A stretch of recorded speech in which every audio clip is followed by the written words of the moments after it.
to my YouTube channel, a dedicated civilian क्या हाल आप सबके ठीक ठाक हैं। सबसे पहले तो मैं अपना उम्र का एक्सपीरियंस थोड़ा शेयर करना चाहता हूँ।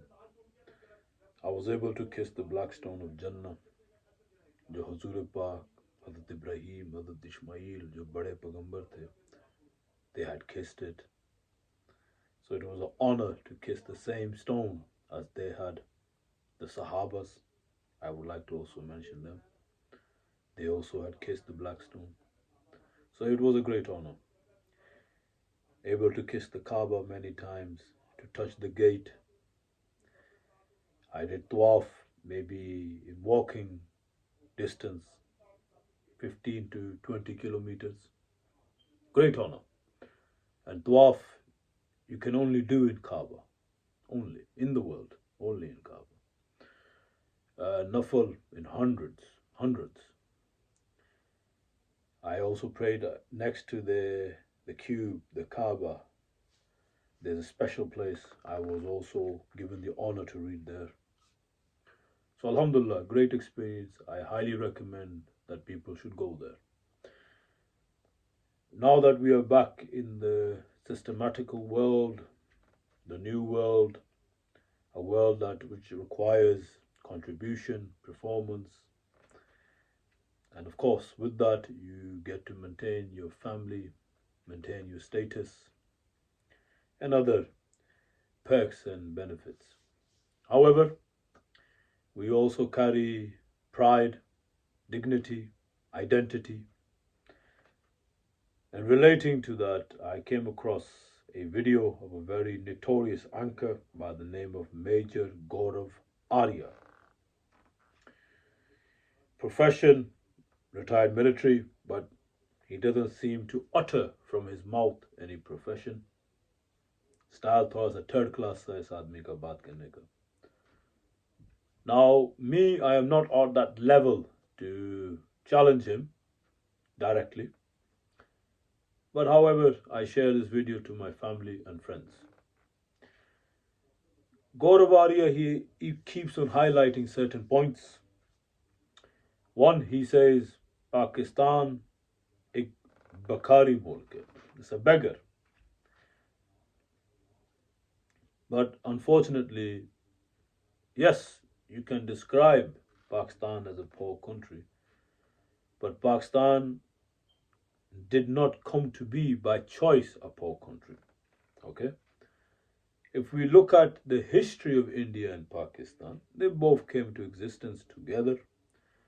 The British, on the land that I am born on, it is obviously my birthland, but their elders, who were the rulers of that time, they handed much of the larger, resourceful lands to India. Okay?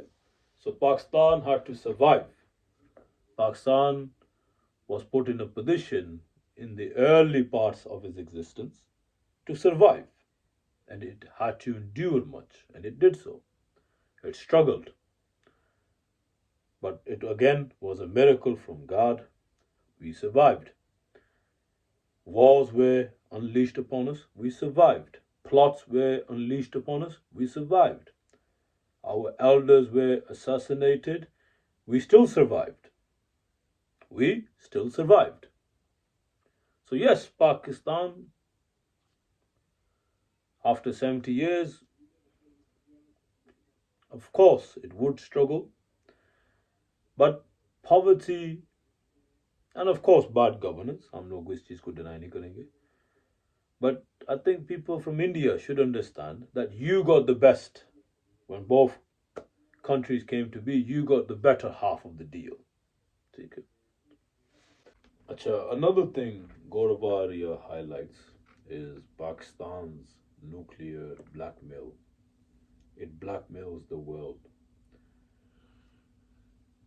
कभी हमें ये गरीब मुल्क कह देते हैं, फिर हमें कहते हैं ये मुल्क ब्लैकमेलर है, दुनिया को डराता है अपने न्यूक्लियर से. गरीब भी ये है और न्यूक्लियर पावर भी ये मुल्क है, ये तो हकीकत है. लेकिन इस गरीब मुल्क को किसने फोर्स किया to achieve such expensive facility To have a nuclear, especially nuclear weapons and the nuclear facility, is a very expensive road to tread upon. Now India has let loose its anchors, people with very good set skills and production teams that will highlight and describe Pakistan as a rogue state. But who made this poor country, Pakistan, to go out of his way and try to become a nuclear power? Who did?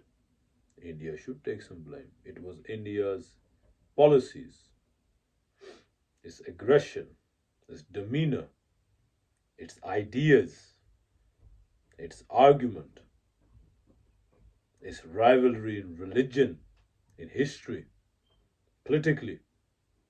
India forced this poor country to go out of his way and become a nuclear power. Unexpected, again, nothing less than divine that such a poor country just happened to be, before the new century came upon us, a nuclear power.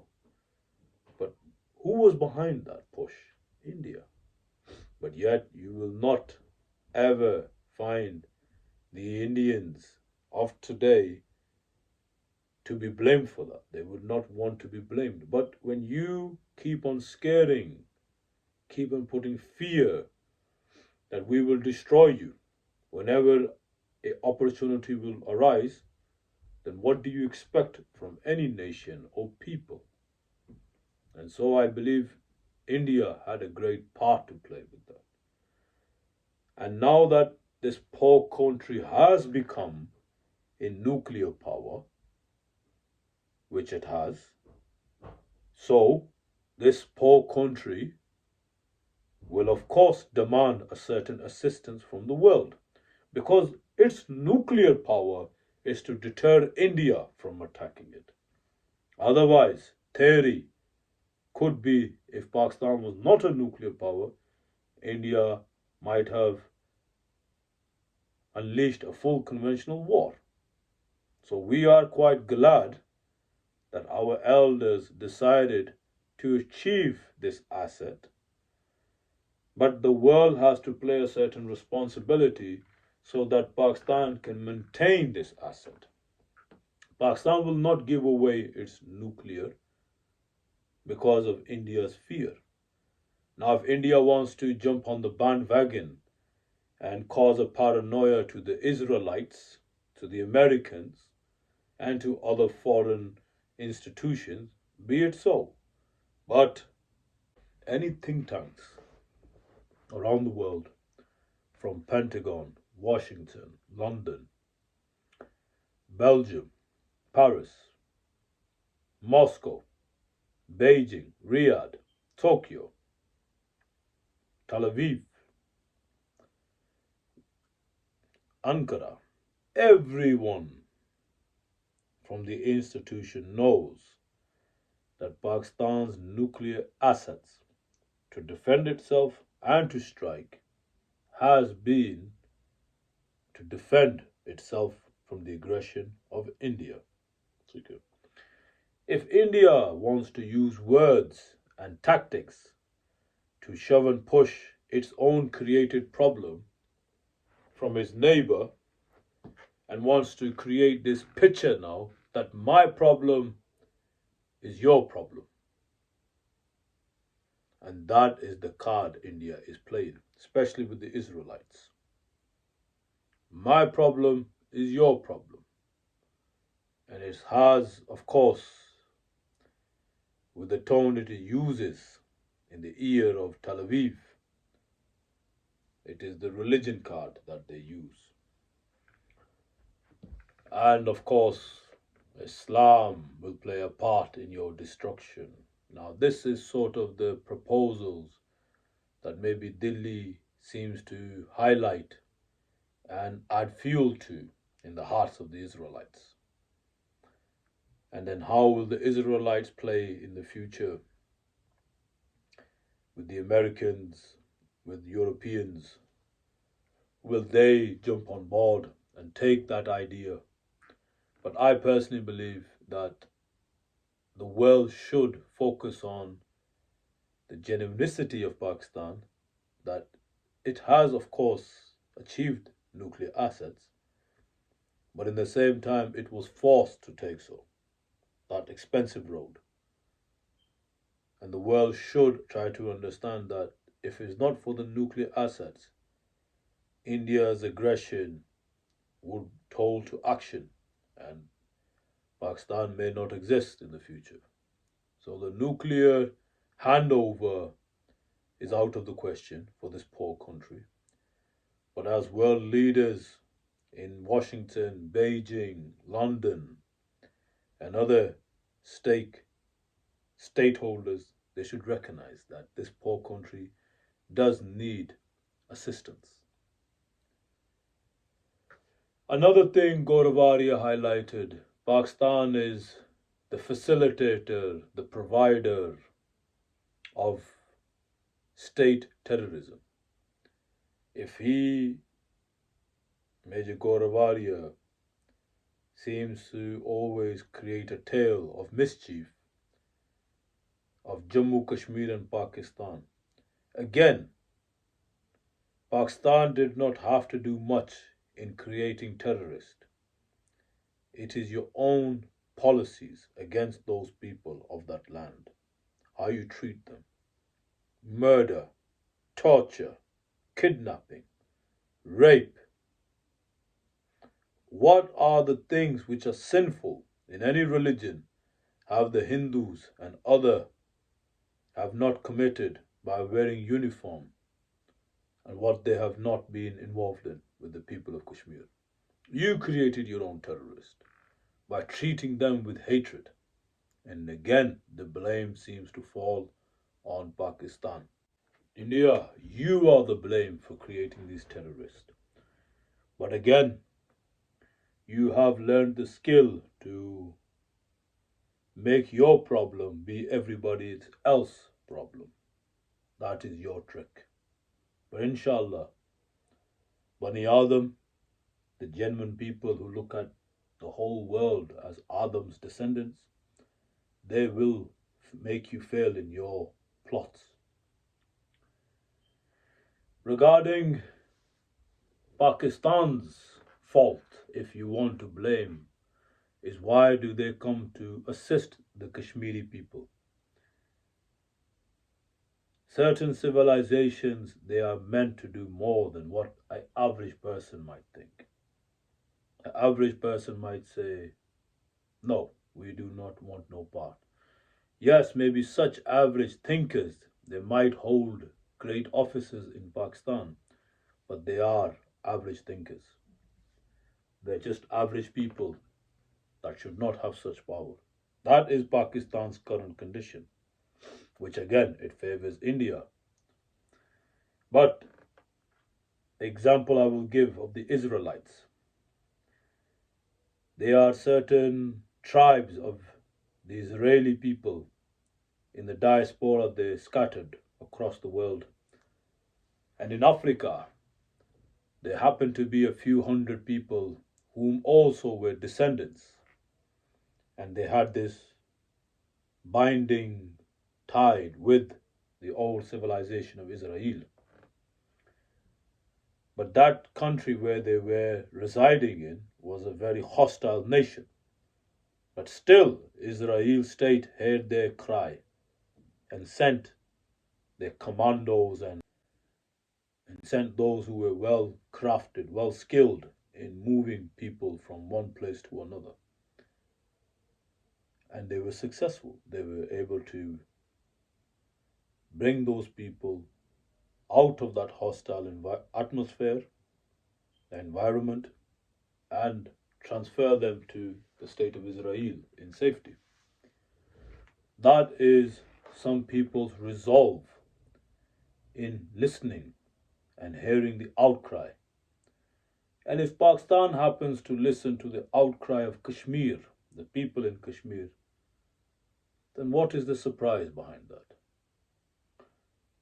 It is your action, India. It is your army's action. The policies of your politicians, their words that are the real danger in creating instability in that region. Pakistan hears the cry, they should. Humanity demands it, they should. Even though Pakistan now has those who want to shut their ears, but they have to listen. And in the end, I suppose I can only say, out of all the accusation Gaurav Arya utters, one thing is true. One thing is true. Pakistan has been for a long time infested with corruption.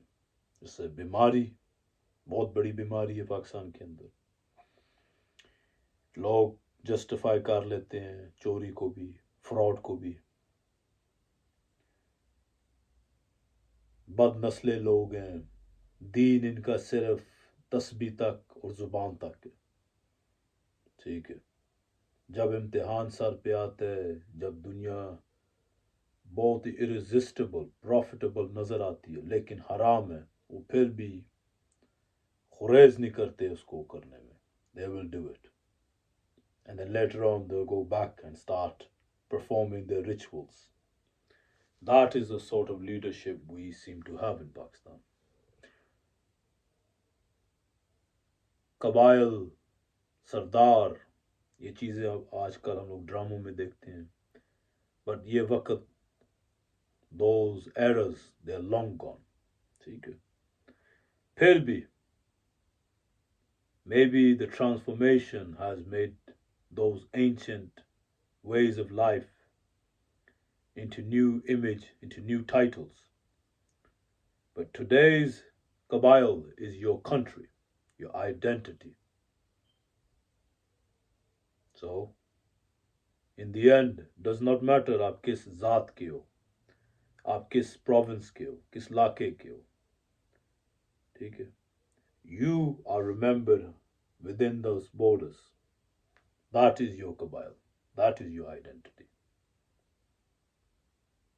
And ours happen to be Pakistan. ठीक है.